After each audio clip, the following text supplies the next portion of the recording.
Thank you for joining with me for the meditation for lesson 249. Go ahead and sit with your back supported, head and neck free.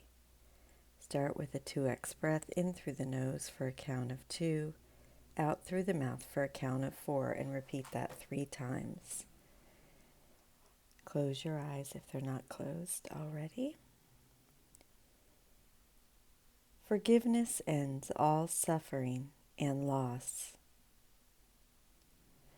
Forgiveness paints a picture of a world where suffering is over, loss becomes impossible, and anger makes no sense. Attack is gone, and madness has an end. What suffering is now conceivable? What loss can be sustained? The world becomes a place of joy, abundance, charity, and endless giving. It is now so like to heaven that it quickly is transformed into the light that it reflects.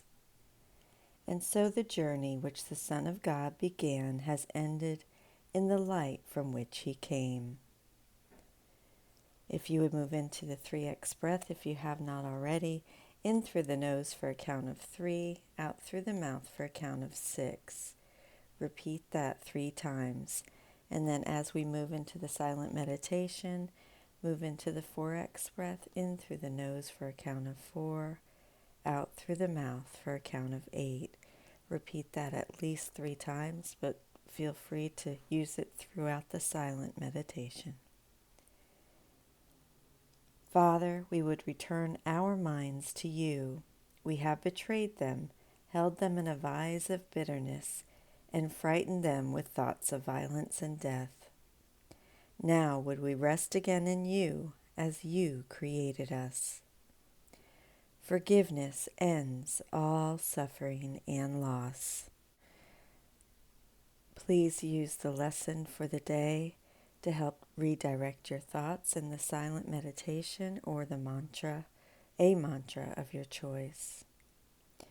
Forgiveness ends all suffering and loss.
Forgiveness ends all suffering and loss.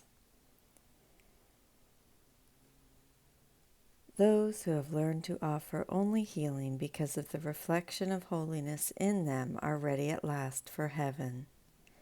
Their holiness is not a reflection, but rather the actual condition of what was but reflected to them here. God is no image, and his creations, as part of him, hold him in the truth. They do not merely reflect truth, for they are truth. That was from chapter 14. We no longer are the reflections of light, but we have become what we had reflected. In other words, we do not symbolize the light, for we have disappeared into the very light itself. Father, we would return our minds to you. We have betrayed them, held them in a vise of bitterness, and frightened them with thoughts of violence and death. Now would we rest again in you, as you created us. This prayer acknowledges our mistake in betraying who we are as God's Son. We were unfaithful to the truth in our minds and instead substituted the vise of bitterness for the lovely haven of love. Now we choose again and happily realize our mistake, for which no penalty is exacted. Only the rewards of heaven's love are ours. Forgiveness ends all suffering and loss. If we choose to see ourselves as dream figures, our bodies will suffer pain in our experience. However, with Jesus in our right mind, outside the dream, we acknowledge all this as illusory. If we feel pain, do not beat ourselves up or think we have failed or that the Course in Miracles has failed you. Simply say, in all humility, I am not yet ready to let go of my bodily identification. What is the surprise? You knew this anyway, and so it makes no sense to pretend you are further along than you are. This course is meant for people who are at the bottom of the ladder, just beginning their journey. Jesus shows us the ladder's end and how to attain our goal. But he also says, let me help you where you believe you are, but let us not stay there. Take my hand, and I shall help you to grow and ascend the ladder until you are home. From outside the dream, a place of joy, abundance, charity, endless giving, everything will be different. I love you. Thank you so much for joining with me. Have a beautiful day, and I will see you tomorrow. Forgiveness ends all suffering and loss.